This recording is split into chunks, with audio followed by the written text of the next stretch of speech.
Splinter Cell 1 was the first one on the market to bring this new genre. Really define the genre, action stealth. And for us now, it's about taking that genre and pushing it, further. When we started working on Conviction,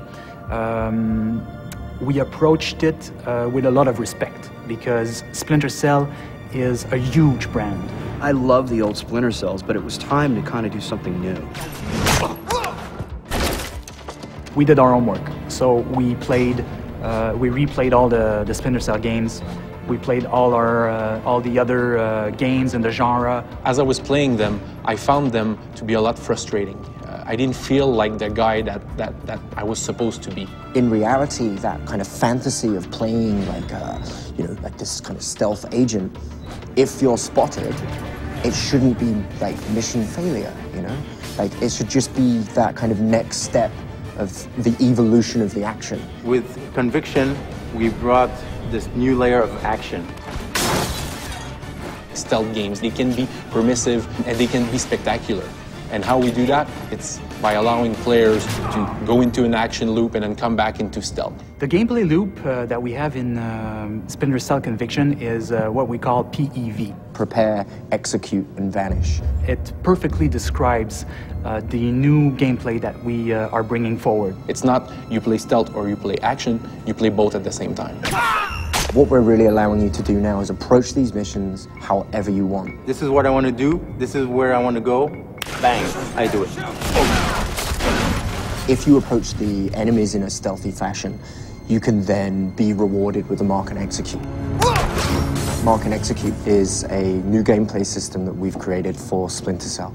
And the core philosophy is basically having the player able to kind of master like Sam's skills. Like you have classic scenes in movies when people breach a room, pull the pistol out, bang, bang, bang, 3 shots will kill 3 guys. We want the player to be able to experience that kind of thing. Basically, when you're in the shadows, you can observe the enemy and prepare your plan or your tactic. You have a look around, see which enemies you want to target, bang, click the right bumper, mark appears on his head, go for the next guy, mark appears on his head, and then at any time you want, when you're in the right position, press Y, and then you'll unleash like a barrage of bullets at these guys. You can even mark lights, all different objects. Being able to orchestrate the battle, being able to orchestrate the attack in a very feral, predator way that just makes this game amazing. Everyone is still finding new and cool ways to use mark and execute. We're doing it fast because we want you to feel like a predator, like a panther. You got Sam moving in such a way that he never moved before. He's just doing moves that are just powerful. You get seen by the enemies, they start shooting at you, they start engaging you. And then, if you want, you just turn a corner, you hide in the shadows, you break the line of sight with your enemies. And then automatically, what we do is we make appear your silhouette, your last known position. The last known position, it's a visual representation of where the enemies last saw you. Like a figure of you will appear there, like a ghostly kind of figure. And what that does is it tells the player, good job, first of all, you've broken line of sight with the enemies, they don't know where you are. But also what it does is that it tells you that the enemy is going to concentrate on that last known position. So you know where they're going, you know where they're looking.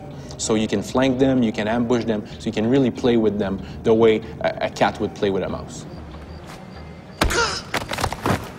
The hardcore Splinter Cell fans and the hardcore shooter fans are going to really appreciate what we've done. It's just so cutting edge, and I was blown away. We're really happy with what we have. I think we have a unique mix of stealth and action. Storytelling's great. Even more fun and high impact. That is finally a game that everybody wants to play as a stealth action game.